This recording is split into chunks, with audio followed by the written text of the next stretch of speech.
one day. Even the state of Mississippi, a state sweltering with the heat of injustice, be transformed into an oasis of... The Olympics in 1968 were unique for many different reasons.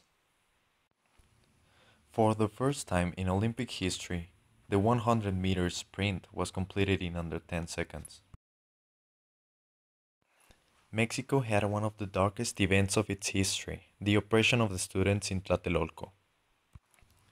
But it also gave place to one of the most significant moments in the history of sports. Two black American athletes did something unimaginable at the time and the circumstances they were into. There's Questad, it's a good start. And Carlos, as usual, has burst out of the blocks. Tommie Smith running pretty well so far. And in lane 2, Bambouk is strong on the outside. It's Edwin Roberts. It's John Carlos right now. It's Carlos and Smith. And here comes Tommie Smith. Smith has done it with his hands in the air. They won a gold and a bronze. Smith finished in first place. He realized his time was changed from 19 seconds 78 to 19 seconds 83. Still a world record and first ever runner to accomplish that event in under 20 seconds. Then Carlos came in third place, with 20 seconds 10, also ran an excellent time.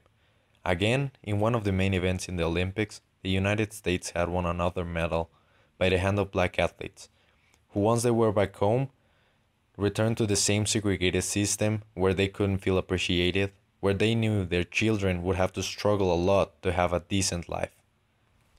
Tired of that, they left fame and glory aside to take a stand for what they believed was the most important thing at the moment: equality, human rights, and being treated as American citizens, not discriminated by their race. They raised their fists with black gloves to represent black power and the unity of the black people. They wore no shoes and black socks at the podium to represent the poverty their people were suffering in segregated America. And I'm supposed to stand up there and look at a flag, put my hand over my heart, saying how proud I am because this flag has represented me? I don't think so, because it did not. So when the national anthem started playing, I was not looking at the ground. I was praying, the Lord's Prayer. My head bowed and my fist went up in the air. I wore black gloves to represent social power or black power. I wore socks, not shoes, to represent poverty. I wore a black scarf around my neck to symbolize the lynching, the hangings that black folks went through while building this country. The action was not taken well by the newspapers and other media. It was described as nonsense, undisciplined, and disgusting. The Olympic Games are 1 week old today, and yesterday, the 6th day, was the most dramatic so far. It started with the news that the Black Power disciples Tommie Smith and John Carlos, the Olympic 200 meters gold and bronze medalists, had been suspended by the United States Olympic Committee and given 48 hours to leave Mexico. I had said that if there were any demonstrations at the Olympic Games by anyone, the participants would be sent home.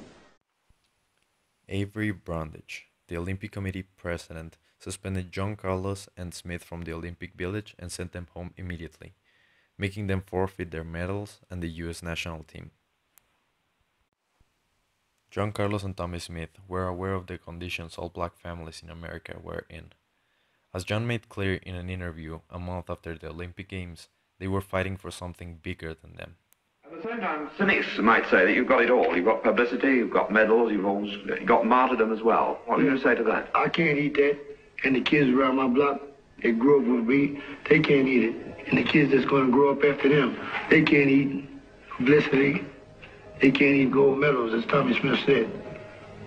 All we ask for is equal chance to be a human being.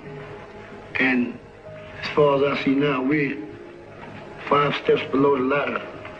And every time we try and touch the ladder, they put their foot on our hands and don't want us to climb. Smith and Carlos were into a project called the Olympic Project for Human Rights, an organization with the purpose to protest against racial segregation in the United States and in other parts of the world, such as South Africa. This was the badge they used on the podium to stand for it. The original plan was to boycott the Olympic Games and not allow any black athlete to participate, but thankfully that didn't take place. But nobody ever talks about the third white guy in the picture. His name is Peter Norman. He's from Australia and he won the silver medal with an outstanding time of 20:06. He also wore the Olympic Project for Human Rights badge and was very eager to support the Americans' cause, although he suffered the harsh consequences of it. He was excluded from the Australian track and field team for life, despite running several times under the mark needed just to qualify into the following competitions. He was left out of Munich. He never won anything important again and struggled to find jobs of any kind. He was later honored by the United States Olympic team in Sydney 2000, after being ignored by the Australian government for most of his life and not gaining any recognition at all from them. He later died in 2006 from a heart attack, aged 64, and was carried away by Tommie Smith and John Carlos. Tommie Smith and John Carlos also struggled to find jobs and received several death threats in every neighborhood they went, but they did overcome every obstacle until today, and they have told in several interviews that they do not regret anything they did. And we should be very proud and inspired for what they accomplished.